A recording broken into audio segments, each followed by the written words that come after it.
We've heard from a number of people this summer who are lukewarm, to say the least, about your impact system for measuring teacher performance. Specifically, allow me to read from this letter to the editor in the Washington Post from one Glenn Campbell. I am a teacher in the D.C. public schools. I just got my impact teacher evaluation. On a scale from 1 to 4, with 4 being the highest, my final score is 3.18. My evaluation has two components, an objective component based on student test scores and a subjective component based on the opinions of people who have evaluated my job performance. On the objective half, my score was 4.0, but on the subjective half, it was only 2.36. There are lots of ways to interpret this huge discrepancy. The evaluators may have not followed the directions correctly. The directions of the evaluators were given may not have been correct. The evaluators may have falsified the numbers for some reason.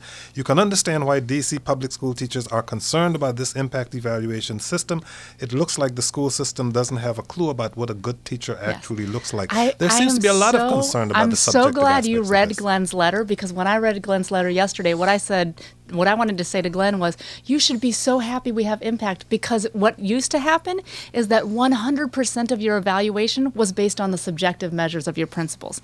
And now that we have the objective measures based on which he got 4.0, now it's more fair for Glenn. So Glenn should be thanking his lucky stars that we have impact, because if we would have kept the old system and it was only based on his on the subjective opinion of his principal, then he would have been rated much, much lower than he deserves to be rated. It looks like I just threw you a softball, so here goes. The Los Angeles Times has sparked a big debate in the education community. They're publishing data with names about the individual effectiveness of teachers there. How do you feel about what the paper is doing, and how would you feel if that data was released about your teachers in your system, individuals with names? Well, let me just say this. I, as the chancellor, see a lot of data. And I was in a circumstance not too long ago where I was looking at data from my own children's school. And I was looking at a pair of teachers who taught the same grade level, one who had great value add data and the other one not so good. And I thought to myself, as a parent, I thought, oh my gosh, I wonder which class my child is going to be assigned to, and I started getting nervous about that. And then my second thought was, really, all parents would want to have access to this data. And if they did have access to this data, they would be making wildly different decisions for their students. So I think that putting data like this out there is an important thing to do. However, I also think it has to be done in a responsible way. People need to understand context, and they have to have a full picture of what this data both means and doesn't mean, so that there's not an overreaction to it.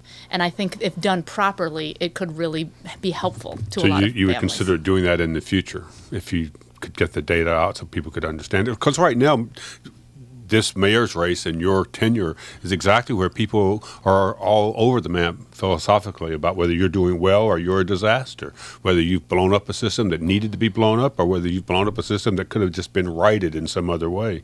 So then if you get all these teachers' evaluations out there, it just seems to me it would create chaos. I'm open to the idea of doing it again if it could be done in the right way. And I think that if you can agree on what the right way is.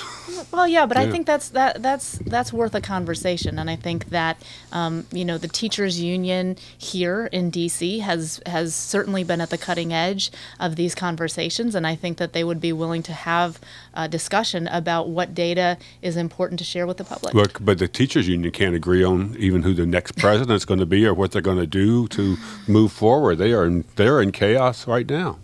I think George Parker is suing the American Federation of Teachers over some issue involving his re-election efforts, and it's just a nightmare.